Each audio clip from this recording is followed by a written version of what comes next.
گرامی برادران و خواهرانی در وطن و بیرون از وطن، از شما خواهش میکنم کمی هم باشد با من بیمار دستیاری دراز نمایید. بیکن خیری که در گرمای محشر سایبان گردد، همان روزی که با صد داغ سر از خاک برداری.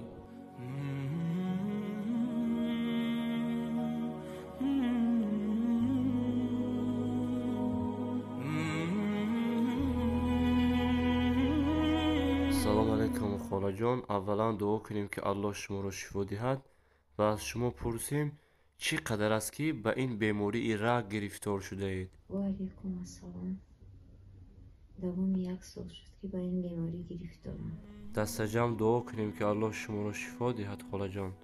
خاله جان شما چند فرزند دارید؟ شکرانه خدا 3 فرزند، 2 دختر 1 پسرچه. بهترین خاله جان. الله فرزندای شما را همیشه نگهبان باشد.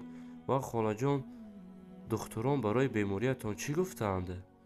دکتران اول در تاجیکستان 6 ماه لیچی میکردن و گفتن که در ما همه اپاراتایی که در روسیه هست در ما نیست، شما رو اپراسیون کردن نمیتوانیم، شما باید به دولت روسیه روین، در اونجا خیموبیلیزاسیون و روچ تراپی گیرید.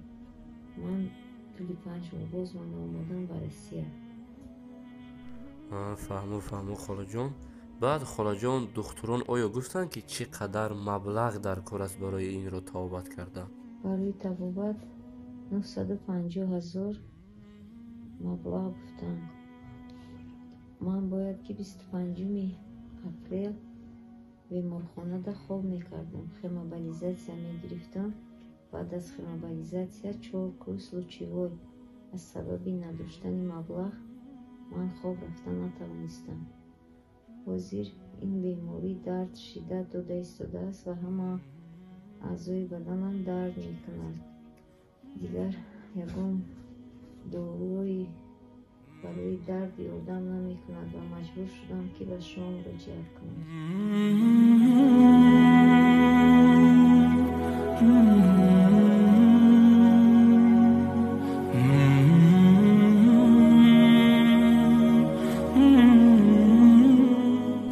خاله جان زیغ نشوی. انشالله برادرای مسلمانی تاجیک یاردم میکنن. انق برادرای عزیز کاغذای امی خاله، کاغذای دکتر، رنگیناش همش در اینجا برادرای عزیز انشالله دست جمع کمک کنیم.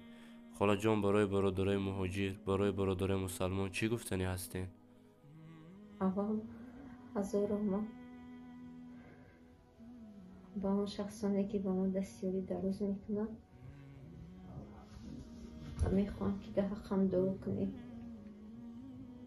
پروردگار کسی که خیر میکنه خداوند خیری کردگیشان قبول نماید. آمین خاله جان. زیغ نشوی خاله جان. گریه نکنید. انشالله همش خوب میشود. برادرای مسلمانی تاجیک، برادرای مسلمانی مهاجر انشالله همهشان دست به خیر هستند. شما هم نیز مادر مسلمانان هستید. انشالله همهشان چنین همتشان به شما کمک میرسانند. کارته دوشنبه 30 50 58 27 93 66 80 87 14. همش کارتای خودشونه برادرها. کارت زبیربانکتون خاله جان گپ بزنید. کارته زبیربانک 53 36 69 02 90 25 70 72.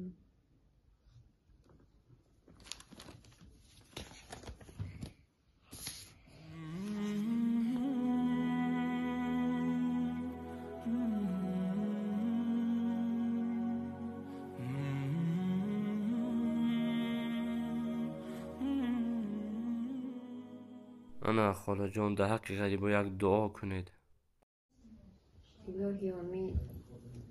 برادران و خواهرانی در وطن و بیرون از وطن، از شما خواهش میکنم کمی هم باشد با من بیمار دستیاری دراز نمایید. شما سبب میشید که بیماری من یک طرفه میشود. شفا از جانب الله است. همیشه در حق شما دعا گویم. شما نیز در حق من دعاگو باشید. آمین آمین خاله جان. زیغ نشوه خاله جان. انشالله برادرای مسلمان، برادرای مهاجر تاجیک دست جمع به شما یاردم میکنند.